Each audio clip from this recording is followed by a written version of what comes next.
The third most common cause of death globally after heart disease and cancer now is prescribed medications, what your doctor prescribes for you, because of side effects that are usually avoidable, right? So in my private advocacy work, I was invited to be a consultant to the Medical Royal Colleges when I was just becoming a consultant cardiologist myself.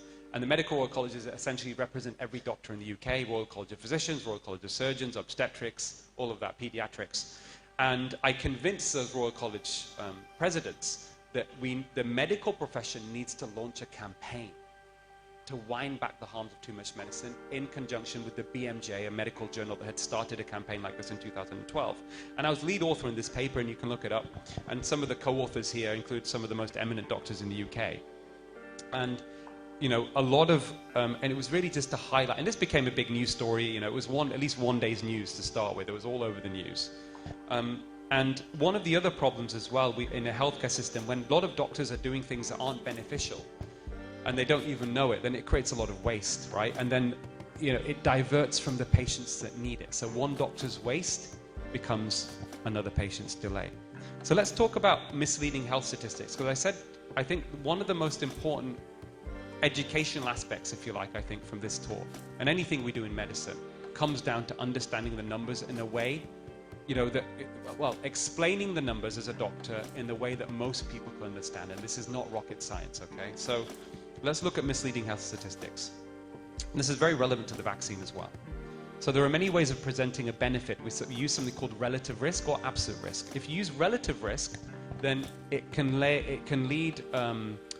mislead doctors and lay people to exaggerate the benefits of a treatment, as opposed to using what should be more honest, which is the absolute risk reduction. So I'll give you an example. If you look at the use of cholesterol-lowering statin drugs in people who have type 2 diabetes, the relative risk reduction from the trials is 48% in terms of preventing a stroke. Now that sounds quite impressive. If a patient comes to me in the consultation room who's got type 2 diabetes, I can say, and this is often what happens, and cardiologists are doing this, if you take this pill for the next 4 years religiously, you're 48% less likely to have a stroke. Okay? You're 48% less likely to have a stroke. Now that sounds very impressive, but that's using relative risk. What does it actually mean in individual terms? Well, if you look at the trial on which that information comes from, the randomized controlled trial, it essentially means that you're reducing the risk of having a stroke from 28 in 1,000. So this is people who took the dummy pill and were followed up over 4 years. Out of 1,000 people in the dummy pill, 28 people had a stroke. And then you follow up a similar group of people, 1,000 people over 4 years, who are matched with the control group, and you give them the statin pill. And only 15 of those had a stroke out of 1,000. Yeah? So what you've done is you've prevented 13 people having a stroke out of 1,000 people that have been treated. Yeah? 13 over 28 times 100 is 48%, right? Relative risk reduction. But the absolute risk reduction, the real risk reduction for that individual, is 1.3%. Yeah? 1.3%. Another way of saying that is 1.3% is 1 in 77. Okay? So what we should be telling patients in absolute terms, and it's something I do very consistently now when the information is available, I say to the patient, if you take this pill religiously every day for the next 4 years, there's a 1 in 77 chance it will prevent you having a stroke. Now that doesn't sound very impressive for a lot of people, does it? In fact, but this is what we should be telling patients. That's what the clinical trial data tells us. And by the way, that's if we believe that trial data to be true. This is still likely an exaggeration. And this is part of what we call ethical medical practice, shared decision making. This is also part of what we should be telling patients. We call this element of uncertainty, right? In medicine, there's always going to be some element of uncertainty. We should tell patients that. I always tell them that. I say, by the way, the information I'm giving you comes from industry-sponsored trials where they've held onto the raw data. So this is likely best case scenario for you. And then I let the patient decide. Now, the patient may decide themselves, they may be good, I'm not going to take that, that doesn't sound very good, is there anything else I can do? Or they may say, doctor, I'm not sure, what do you think? Right? And that's fine. There's different ways of responding to that.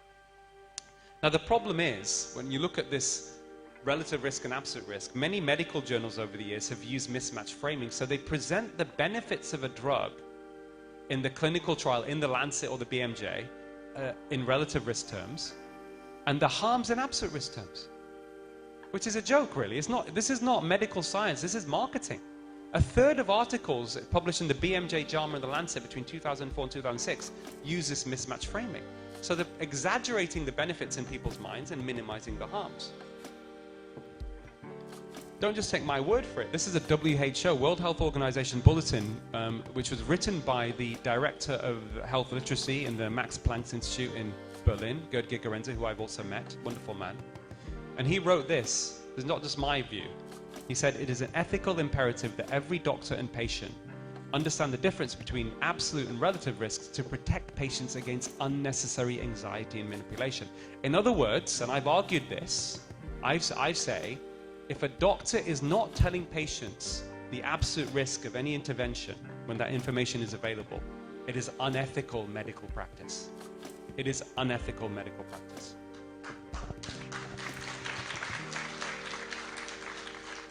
So let's just briefly sidestep for a second and talk about the link between poor diet, for example, and COVID. Now, all around the world, certainly very early on, I noticed in 2020, when information started coming from Italy and from China, that there was a clear link between, once you exclude age, very elderly people, because remember, the average age of death, interestingly, at the beginning, of Italians, right? I remember writing about this. The average age of death from COVID was 81, and the average number of comorbidities, other conditions they had, was 2.7, something like that, right? So clearly it was predicated on the vulnerable and the elderly. But after age, obesity was the biggest risk factor. And I was getting very frustrated because I know from my own research and my own practice with patients that dietary changes can very rapidly improve people's risk factors for heart disease, but also very likely improve their resilience to infection, even within just a few weeks. And I wrote this article ultimately in European Scientist called COVID-19 in the Elephant Room, went viral, broke records or whatever, because I think a lot of people were frustrated that, in terms of the lifestyle medicine and that kind of space. So why were the government, why was why was it not coming through in the media constantly when obviously this is way before we had a vaccine? Why were they not using this as an opportunity to say, listen, we have diet-related disease? Just by the way, the Lancet Global Burden of Disease reports tells us that poor diet is responsible for more disease and death globally than physical inactivity, smoking, and alcohol combined now. Right? This is the big public health crisis, is people's diets. And Indian diets, I know in general, I've studied a little bit of that. I come from an Indian background as well. There's a very high sugar, very high refined carbohydrate diet, and that's a big issue. But but what's good is that you can rapidly improve your health just within a few weeks of changing diet. So I wrote about that, and then I published this article in the journal Physician. And just to give you, just to highlight the problem in terms of, especially amongst Indians, but really around the world, we should be focusing on something called metabolic syndrome or metabolic health. And this basically includes whether you're a pre-diabetic or diabetic, whether you have high blood pressure, blood triglycerides and HDL, and a waist circumference. And the reason I've put this up is that you can revert the worst form of metabolic health is something called metabolic syndrome, when 3 of these are abnormal. And this is a big problem in India. 40% of people with a normal body mass index who think they are slim, right, actually have metabolic syndrome. And this is very problematic in India and increases the risk of heart attack and stroke. But the reason I'm telling you this is there is reasonable data now that you can reverse metabolic syndrome. You can reverse metabolic syndrome within 1 month, 28 days of just changing diet. Right? Just changing diet.